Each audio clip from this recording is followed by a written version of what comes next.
आज की एक्टिविटी में हम लोग जो है कन्वेक्शन के जरिए हीट के ट्रांसफ़र को समझने वाले हैं और हम लोग बहुत कुछ ट्राई करके देखेंगे और शायद उन एक्टिविटीज़ के जरिए हमें कन्वेक्शन के बारे में जो है कुछ और बेहतर इंसाइट मिल सके।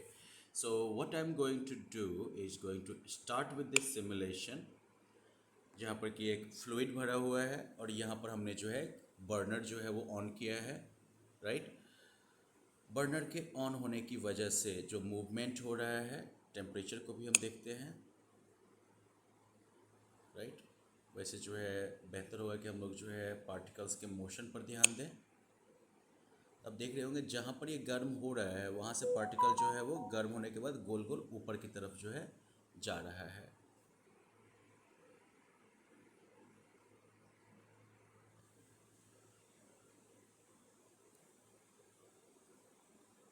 यहाँ का टेम्परेचर हम चेक करते हैं 19 डिग्री सेल्सियस। पार्टिकल्स के मूवमेंट का रेट क्या है 1.2 सेंटीमीटर पर सेकेंड।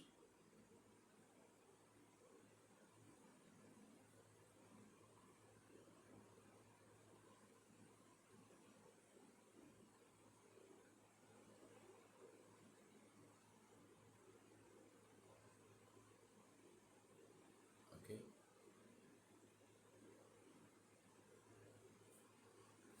अगर एक वाटर देख रहे हैं, जैसे जैसे यहाँ का वाटर या फ्लूइड गर्म होगा, गर्म होने के बाद वो ऊपर की तरफ जाएगा, राइट। ऊपर जाकर जो है फिर वो टेम्परेचर लूज करेगा। टेम्परेचर लूज करने के बाद जो है वो फिर नीचे की तरफ आएगा। This is how a convection cell is formed. ये जो पूरा का पूरा लूप होगा इस पार्टिकल के मूवमेंट का, this will be called a convection cell.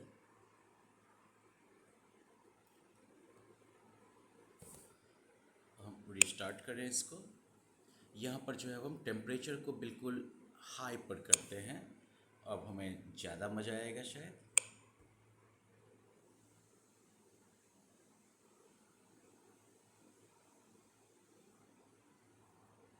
देखिए पार्टिकल का मूवमेंट ज़्यादा तेज़ हो गया, क्योंकि जितना ज़्यादा हम टेम्परेचर ऐड करेंगे उतना ही तेज़ी में जो है पार्टिकल्स का मूवमेंट होगा, right. So again a convection cell is completed. अब हम यहाँ पर जो है इस एक्टिविटी में एक और चीज़ ट्राई करने की कोशिश करते हैं। एक सेकेंड बर्नर भी ऐड कर देते हैं हम, और सेकेंड बर्नर को जो है हम इसको भी हम हाई पर रखते हैं। अब देखते हैं कि किस तरह का जो है यहाँ पर हमारा क्रिएट होगा। अब देखिए यहाँ पर जो कन्वेक्शन सेल बन रहा है वो थोड़ा सा अजीब तरीके का होगा। दोनों तरफ से जो है पार्टिकल ऊपर भी जा रहा है और दोनों तरफ जो है पार्टिकल नीचे भी आ रहा है, राइट। देख रहे हैं, ये एक कन्वेक्शन सेल बना, ये जो है दूसरा कन्वेक्शन सेल बना।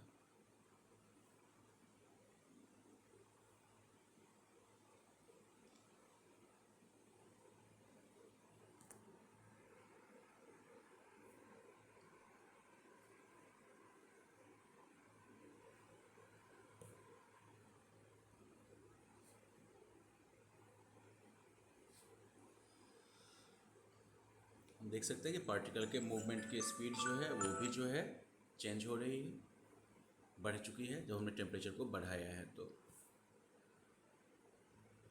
अब हम इसको पॉज करेंगे और हम लिक्विड की विस्कोसिटी को, यानी कि इसके गाढ़ेपन को जो है बढ़ाकर देखते हैं कि उसका कन्वेक्शन पर क्या असर पड़ता है। तो हमने जो है लिक्विड विस्कोसिटी को, यानी कि लिक्विड के गाढ़ेपन को हमने बढ़ा दिया है, यानी कि अब लिक्विड में जो है पार्टिकल्स की मात्रा ज़्यादा है। Let's try this. तो जब विस्कोसिटी बढ़ जाती है तो उसके बाद जो है कन्वेक्शन पर इसका क्या असर पड़ेगा। Let's try this. हम देखते हैं कि विस्कोसिटी बढ़ने के बाद स्पीड जो है वो घट गया है, राइट। तो यानी कि जितना रेयर रहेगा आपका फ्लूइड, राइट, यानी कि फ्लूइड की विस्कोसिटी जो है जितनी कम रहेगी उतना ज़्यादा जो है पार्टिकल के मूवमेंट का स्पीड होगा, और जितना जो है ज़्यादा रहेगा विस्कोसिटी उतना जो है पार्टिकल के मूवमेंट का स्पीड जो है वो कम होगा।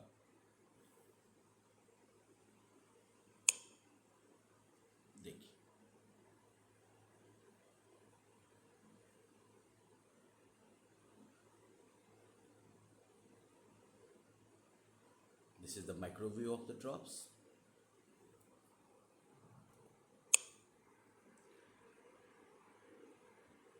टेम्परेचर के व्यू में आप देख सकते हैं कि जहाँ ज़्यादा टेम्परेचर है वहाँ से जो है पार्टिकल कहाँ उठता है, ऊपर की तरफ जाता है, और फिर ऊपर से जो है टेम्परेचर जहाँ कम है वहाँ से टेम्परेचर लूज करके फिर वो नीचे की तरफ आता है, राइट।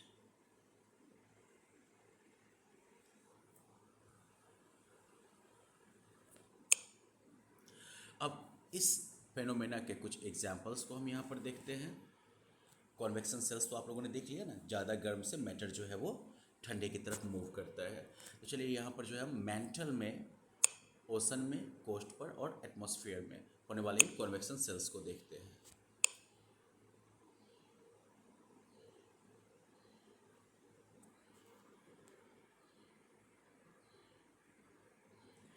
अब देख सकते हैं कि वार्म मैग्मा जो है वो ऊपर की तरफ उठेगा, ऊपर की उठने के बाद उसकी वजह से क्या हो जाएगा, सी फ्लोर जो है वो फैल जाएगा नीचे में, राइट। कूलर मैग्मा जो है वो सबडक्शन जोन में नीचे जाएगी और ओशन फ्लोर को अपने साथ नीचे लेके जाएगी, राइट। ठीक है, ओशन फ्लोर जो है इसमें ये फैल गया यहाँ पर, और यहाँ पर जहाँ पर कूलर मैग्मा नीचे की तरफ जा रही है, ये ओशन फ्लोर जो है वो नीचे की तरफ जा रहा है यहाँ पर। ये जो है मिड ओशन रिज बना, यहाँ से जो है वोल्केनिक इरप्शन हो सकता है, मैग्मा जो है बाहर की तरफ निकल सकता है, और ये दोनों जो है ओशन फ्लोर ये एक दूसरे से दूर की तरफ जो है मूव करेंगे, राइट। यहाँ पर क्या सीन है, ये सबडक्शन जोन हो गया, जहाँ पर कि ओशियानिक क्रस्ट जो है वो कॉन्टिनेंटल क्रस्ट के नीचे की तरफ जो है जाएगा। यहाँ पर वोल्केनिक इरप्शन भी हो सकता है, राइट। ये कॉन्टिनेंटल लिथोस्फीयर हो गया ये पूरा का पूरा जोन, और ये जो है ओशियानिक क्रस्ट आप देख सकते हैं ये नीचे की तरफ जो है सबडक्ट हो रहा है, राइट। तो सबडक्शन जोन क्या हुआ, जब ओशियानिक क्रस्ट जो है कॉन्टिनेंटल क्रस्ट से टकराता है तो डेंसर ओशियानिक क्रस्ट जो है नीचे की तरफ सिंक करता है या सबडक्ट करता है।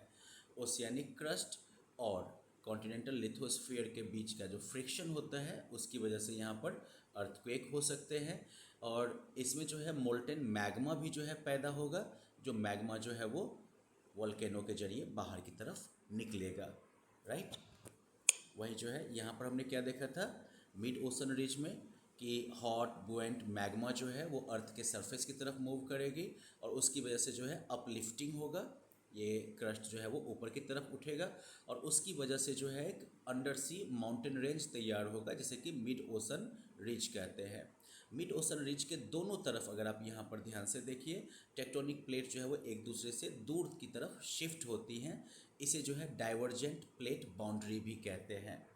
डेप्थ इसका 100 kilometre, temperature 1400 degree Celsius, density ये मैटर का होगा, और स्पीड देख सकते हैं काफ़ी स्लो है।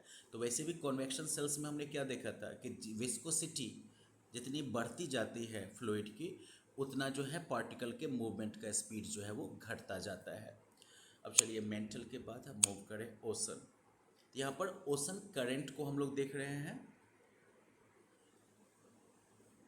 डाउन वेलिंग सी आइस, जब आर्कटिक वगैरह में जो सी आइस फॉर्म होता है उसकी वजह से क्या होता है कि ओशन वाटर जो है वो सॉल्टी हो जाता है, और सॉल्ट जो है वो आइस, क्योंकि सॉल्ट जो है वो आइस के साथ फ्रीज नहीं होता है, तो ये सॉल्टी वाटर जो है वो सराउंडिंग वाटर से ज़्यादा डेंस होगा, ओके, और इसीलिए ये नीचे की तरफ जो है सिंक कर जाएगा, ओके। और जो वार्मर सरफेस वाटर है वो नॉर्थ की तरफ जो है फ्लो करेगा इस वाटर को रिप्लेस करने के लिए। So this process is called downwelling. You can link this information with your SST, जहाँ पर कि आप ओशन करेंट्स के बारे में पढ़ेंगे। यहाँ पर हम अपवेलिंग देखते हैं। डीप वाटर जो होता है वो ग्रेजुअली वार्म होता है जब ये इक्वेटर की तरफ जो है मूव करता है, और ये कम डेंस हो जाता है और ये सरफेस की तरफ उठने लगता है।